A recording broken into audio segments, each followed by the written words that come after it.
everybody, it's Mort here. I use this data to try to explore trends I notice in the offers and the payouts I get. The main trends that I think that have some use to us deal more with base pay, miles driven, and offer amount, less with the tip amounts.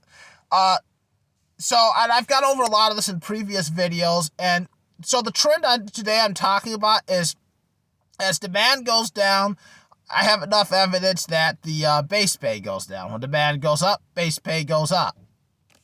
And as you can see through my data, this was December 14th through 19th, and I was getting an offer that was about $11.92. Base pay was $4.62, 2.8 miles driven. After the new year, when I got out of vacation, it was $11.46 offer, 4.13 cents, and then it was about a 2.978 miles driven. And then we go on to the next week, which is January 3rd to 9th, and we notice some significant drops down to a $9.31 offer, down from the 11s. Tips were about the same. That's kind of order selection process thing. It varies for market. It's mostly random. I wish every market was the same. Unfortunately, it's not. There's a lot of factors that go into that. But base pay, this is what I think is really noticeable, is that dropped as well to 3.71 cents, and the miles driven had dropped. And now look at the start of this week. All of a sudden, it's almost all 6.75 and 7.75 offers. The base pay is 2.75 and 3.75, not driving as much miles, except for, of course, there was an outlier, which is this one, which is 1.9 miles that showed barely anything. And this is what I want you to look for. Offers, if you get a big order, they're going to show you as little as possible. It may not seem to make sense, but that's probably going to be the order that they're disguising pay. They want to show you as little as possible. Now that there's not a lot of demand, they're not going to show you much. And this is just a suggestion to look out for orders where they show you as little as possible for the miles you're driven. Keep in mind what we've said in previous videos, that they do have to show you a minimum, which is $4 plus the minimum in your area plus the base pay.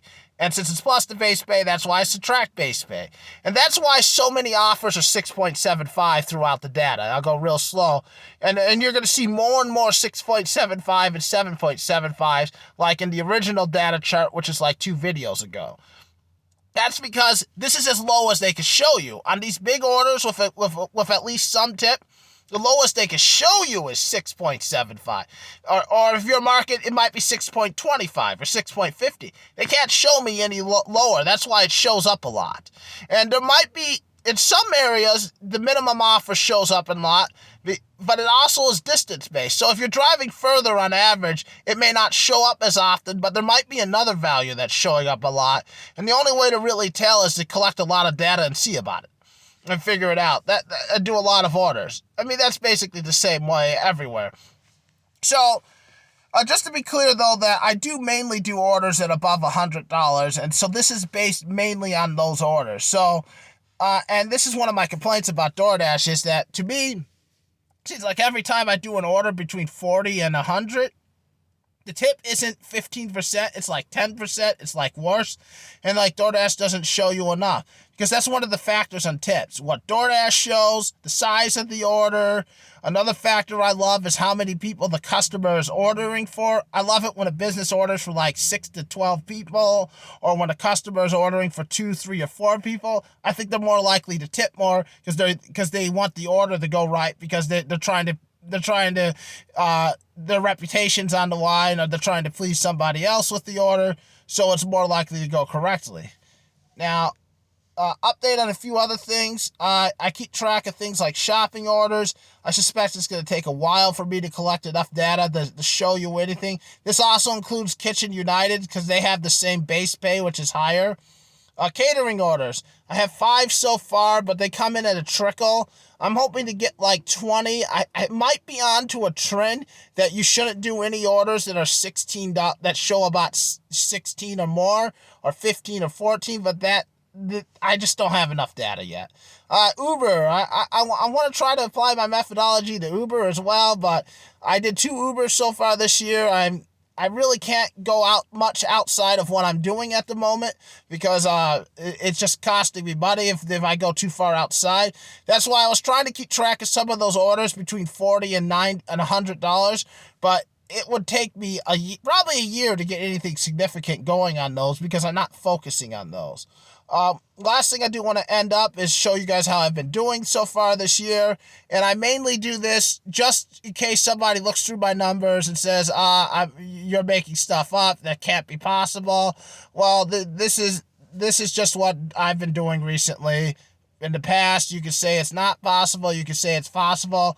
It is what it is. I work a lot. And I guess well, but I am in a good market. And unfortunately, market-based differences are a factor in this. Anyways, I want to say everybody have a great week. Try to look for some of those offers that are showing lower base pay and higher miles on those big offers. Something above $100, there might be something there with that, but just keep a grain of salt. I strongly suspect the trend's going to be for the next couple weeks. They're going to show you as little as possible on orders, and we're just going to have to get lucky on some guesses. Good luck out there.